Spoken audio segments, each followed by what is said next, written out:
Anti-vaxxers are burdening the economy, and recent numbers from the CDC showed 695 measles cases in 22 states.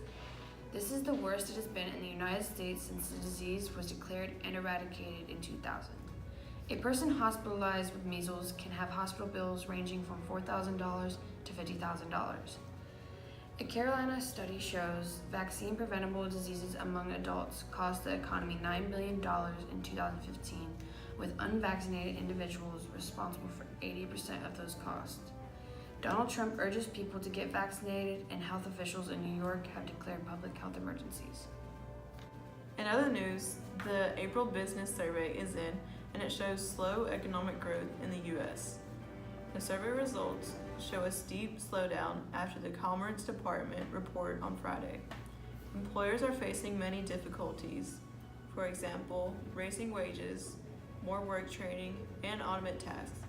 53% of the economists polled expect the economy to grow by 2% this year.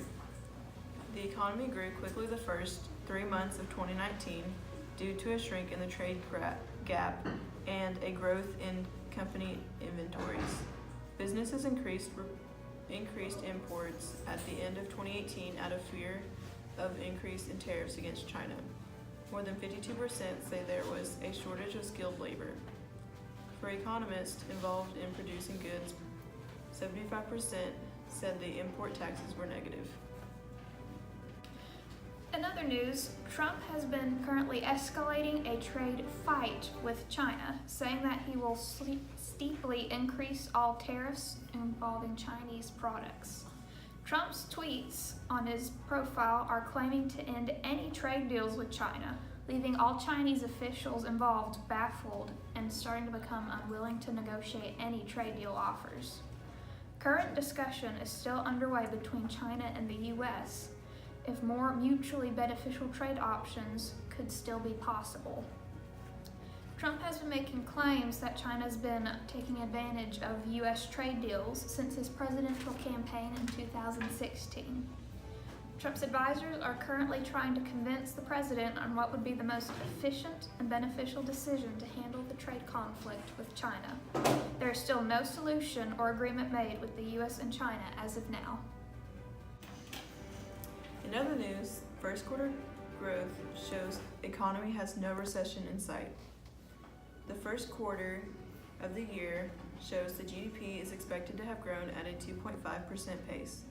Due to the government shutdown, there was a prediction of 0% growth for the first quarter. The freezing cold and bad weather during January and February slowed down economic activity. The first quarter growth was weaker than other first quarter growths because of seasonal weather and shutdown.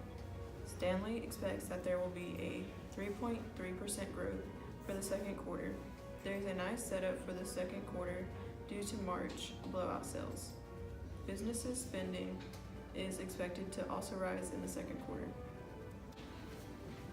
The U.S. has added 263,000 new hirees in April, easily beating Wall Street's expectations of 190,000 jobs.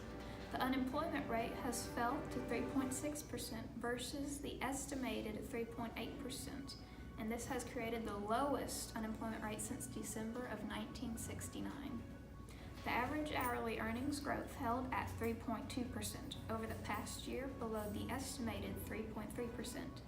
The monthly gain is 0.2%, which is below the expected 0.3% increase, bringing the average earnings to $27.77. Average work week has also dropped to 0.1 hours to 34.4 hours. Democratic presidential candidate Elizabeth Warren wants to use the proposed wealth tax to wipe out student debt and tuitions at public colleges. She says her proposal would benefit 95% of the 45 million Americans carrying student debt and wipe it out for the 75% of them. Warren's plan would cut off federal money from for-profit colleges, and her proposal would spend $1.25 trillion over 10 years to eliminate up to $50,000 in student debt for those with household incomes under $100,000, and allow states to make public colleges tuition-free and spend $100 billion on expanded Pell Grants to defray more non-tuition expenses.